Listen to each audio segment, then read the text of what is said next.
Three things I'm going to talk about today. One is what's happening globally in terms of the viewership landscape for women's sport and the general content consumption of women's sport. What investment is being made there and why that investment is so important. Similarly, what's happening in terms of player and athlete payments and the gender gap between male and female sport. And then finally, brands that are investing in women's sport and leveraging it in a really compelling way. I can't see the screen. I'll assume that that's going through okay. Very quickly, just why we're here and why I'm talking to you and why we're somewhat qualified to talk about this.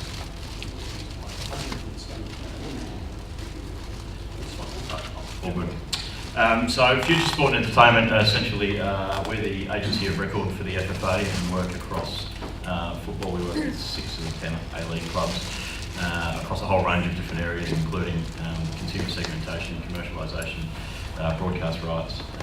And so we have a lot of existing access to FFA data, but also our own data globally. We work across a number of different countries, and you can just see a little bit of a overview of who we work with on the screen there. So I was asked to come along today and talk about what was happening maybe in some of the other markets around the world in terms of women's football and women's sport and how that compares to what's happening in this country. So the question that was posed of us as the research agency for the FFA is the goal of being self-sustainable realistic for women's football in this country? And if so, how do we get there? And so it's a really interesting question.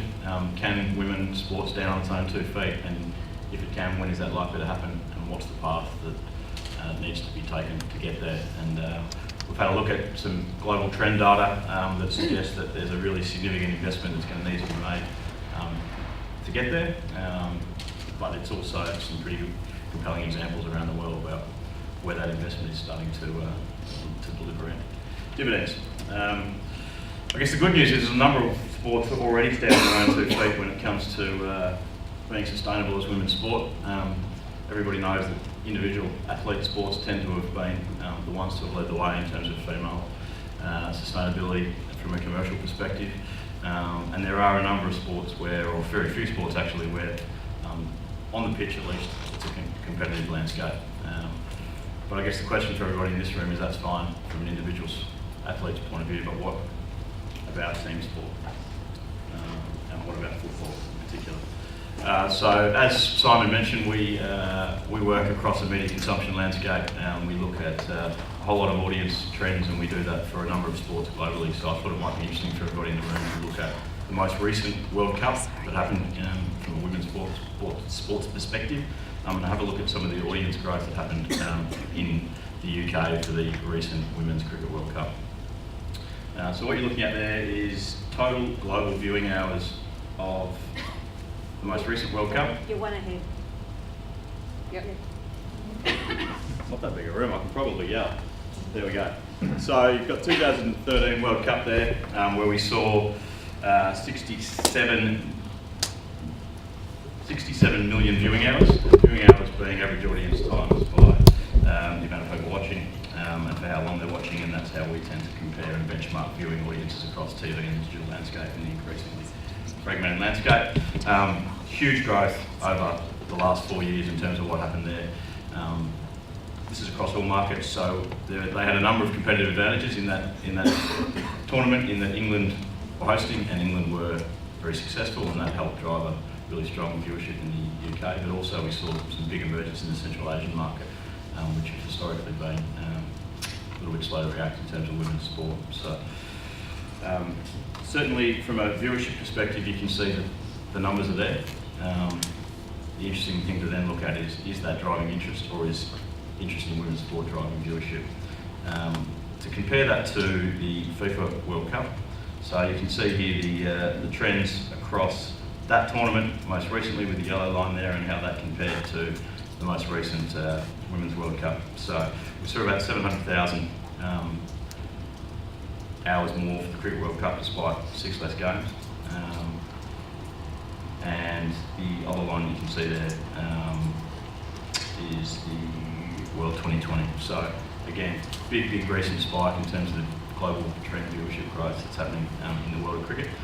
Why is that relevant, and how is that relevant to football? Well, cricket's made a concerted effort and probably globally led the way in terms of mandating that a lot of their content forms part of their broadcast agreements, and have been very strategic with how they've done those broadcast agreements to ensure that there is the right level of coverage.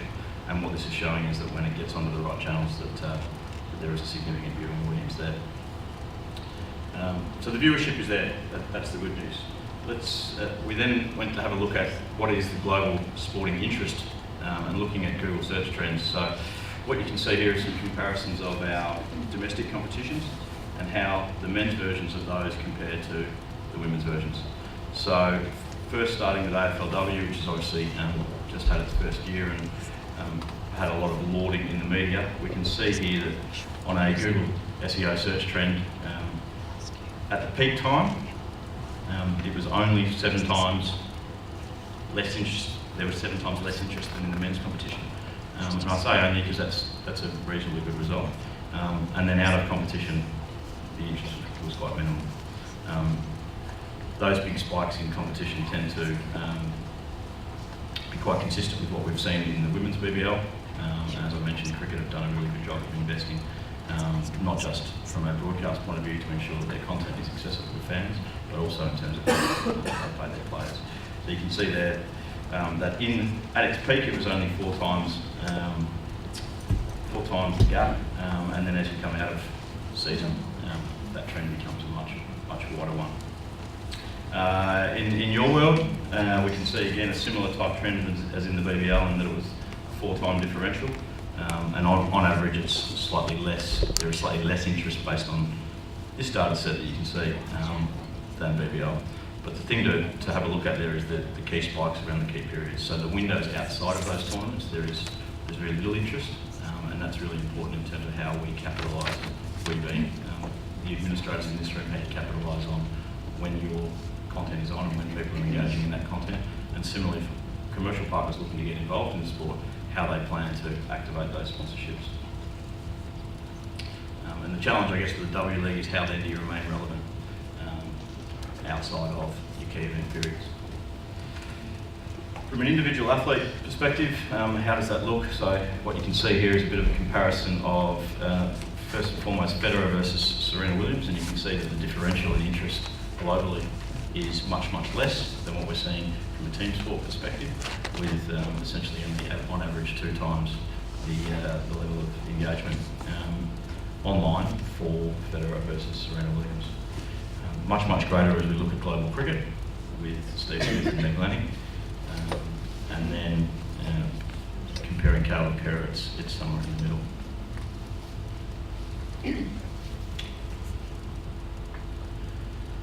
And then finally taking a look at the major football event interest overseas. So what you can see here is a comparison of the Euro 2016 comparing the UEFA Women's Euro 2017.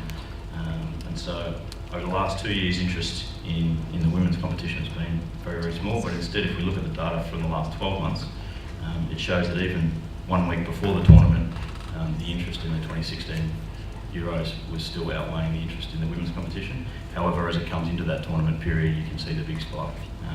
Again, very important to understand as administrators how we capitalise on when the content is on, how your commercial partners are particularly important for brands in terms of how they're thinking about leveraging their involvement in the sport.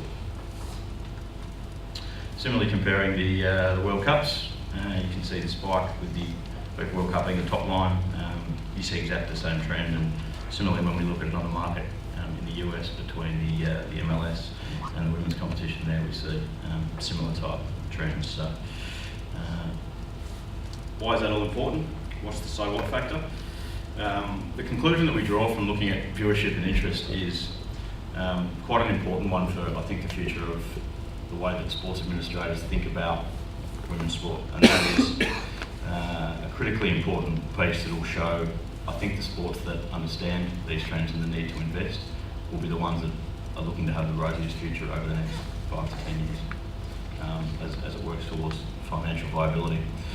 And that is that investment in women's sport, especially in media, drives interest, not vice versa. And so there's been a lot of discussion over a long period of time around, well, will the interest drive the eyeballs, and when the eyeballs come, will the dollars follow? Or do we need to invest to drive the viewership and thus the interest in the sport? And certainly our strong view is that sports need to strategically position themselves and invest to make sure that the viewership is there and that the interest that will follow. And the good news for football is that that investment is being made, both from a player salaries point of view, and we saw recently the 125% increase, albeit off a low base, to invest in the on-field product, which will drive greater professionalism and a more entertaining and professional event experience and viewing experience in terms of the content. But then also similarly from a broadcast perspective, and obviously football at the national level has just been through a recent rights negotiation and has heavily invested through that process in the production of W League games and making sure that the gap that the broadcasters were unwilling to pay is going to be funded by the FFA. So I think for everybody in this room that should be a really pleasing trend to know that the governing body is investing both in making sure that women's content is on and accessible to most Australians, and that the product on the pitch is albeit probably a little late, now being heavily invested in. And that should drive overall interest. What does this mean for brands that are looking to get involved in the sport? As I said, it's really important for them to understand when those interest trends spike and how they plan out their campaign activity. Whilst it is not a year-round proposition at the moment, it's a good start to understand how those levels of engagement, when they rise, if brands activate in the right way, that there is a really genuine commercial opportunity to engage with their target markets. And subsequent to that, we should be able to prove a strong return on that investment, and that's how you grow a brand's involvement in the sport. And so this old argument has been probably floating around women's sport for a long time, but certainly just to reiterate, and if you take one thing away from this today, is that our strong conclusion is that very much the sports that invest to grow are the ones that are going to prosper. And the aim to try and remain sustainable will only come from investment in the core product, being the on-field product, and making sure that you become a pathway to attract the optimal talent, and that the product that's on the park is entertaining and compelling, and to make sure that you've got the distribution to get that content out there in whatever form that takes, whether that's through a traditional broadcast model or in a digital sense. And I know that the FFA are heavily investing in both of those areas.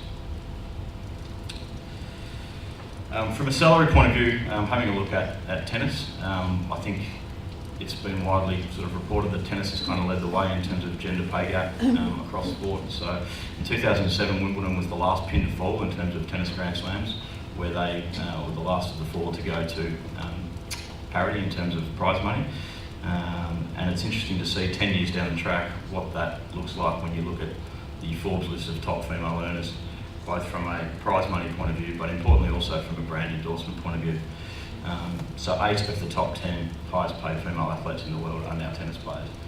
And that is in part driven by the decision that tennis made to invest in making sure that they could attract and retain the top talent. Of that, 61% of the endorsements of the top 10 come from tennis. So where we're seeing the change now is in team sport. So yes, Grand Slams have led the way in terms of the individual athletes, but as I said, there are sports in this country now that are making some really significant investment in making sure that gender pay gap is closed. We know that Cricket Australia now, as an example, pay the same per hourly rate to the women as they do the men. And obviously recently we've seen a really significant investment from the world of football. One of the things that underlies the ability to close that gender pay gap is looking more broadly, agnostic of sport, the gender pay gap across the world. So what you're seeing here is an OECD map of gender pay. It's probably a little small on that, but this is what that looks like across the world. Costa Rica are leading the way with only a 3.7% gap in pay. But the good news for everybody in this room is Australia is up there. And when you compare Australia to the UK or the US, we are in fact a society that has better pay parity and salary and gender pay gap. So that's a really important grounding to then have similar type parity in the world of sport. Much less positive trends being made in some of the less developed countries. We tend to see that the more developed countries are the ones that are closing that gap at a greater rate. But there's a good bedrock there for sport to help close that gap. And then finally, what we were asked to do is take a look at how does football in this country stack up in terms of interest. So here's just some demographics in terms of the profile of football fans in this country and how the gender split outlines those. So of all football fans in Australia, about 44% are female, and that drops back to about 41.6 in terms of A-League clubs. So whilst there is strong interest in the game, there is less interest in the A-League or the W-League in terms of club support amongst the female audience as there is amongst the male. And interestingly, what we see from a demo point of view is nearly half of all football fans fall between the 18 to 34 bracket, so it's much, much younger. That does exclude the under 14. At Futures, we run match day experience surveys at all FFA games, W-League, internationals, and men's A-League games. And what we do, as we do that across all the sport, is we get a net promoter score, which many of you will be familiar with. It's a reasonably widely accepted currency as to people's advocacy and engagement with a particular product or in fact a sport like ours. So what you can see here is that males place football third in terms of the net promoter score, and that's their propensity to recommend football and the football experience to others, their friends and family. Whereas when you look at women, that goes down to seventh. So there's much less engagement, much less interest in that at the moment. So there is still quite a significant gap between how men feel about the sport and being involved in the sport, attending and playing, as opposed to women. Similarly, if we look at this data amongst younger fans, whilst female fans need to be more positive about promoting football, there is quite a generation gap that we see. And when you look at younger females, they are significantly more positive about the football experience than older females.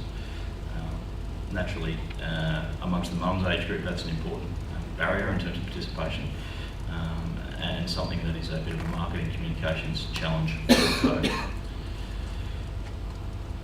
Similarly, when we look at, we're a unique, very, very unique beast in this country in that we do have 4 football codes, and so football means different things to different people.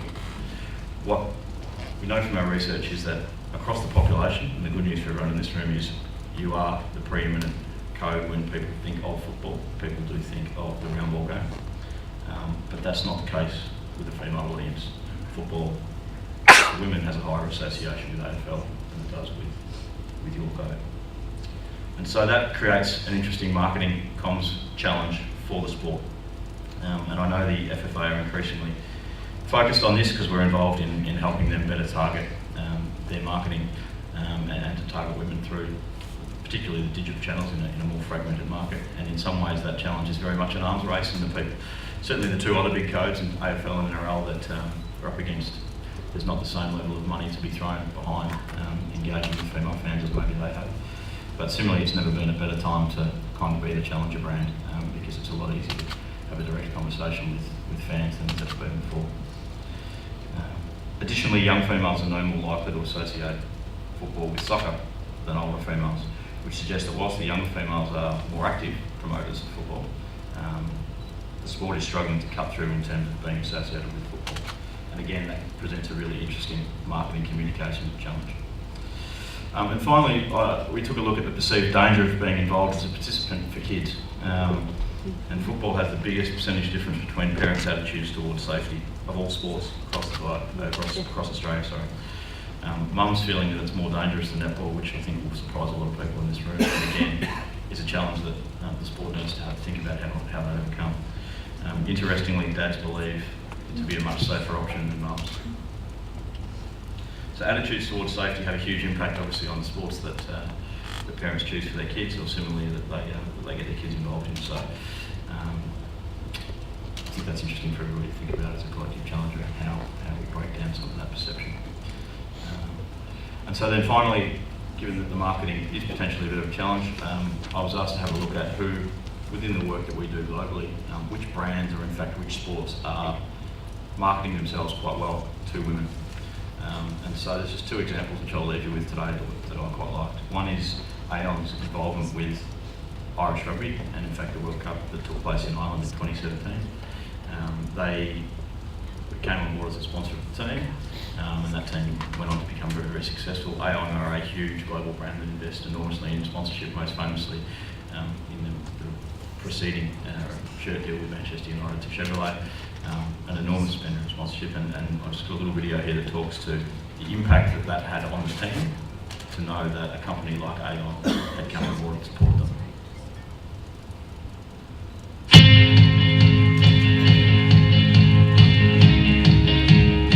When Aon announced that we were going to be our sponsor, it was a huge, huge surprise.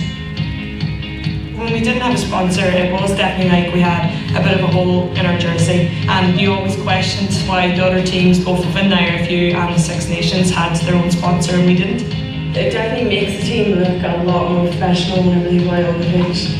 Instead of the blank space and having Aon across it, it makes it look great. I think it adds a certain level of professionalism, and to have an international company on the front of your jersey, it's just pride. When people look at you and see that someone like Aon's sponsoring you, I think they think a lot more of you. When we came on board to sponsor the team, they started delivering results.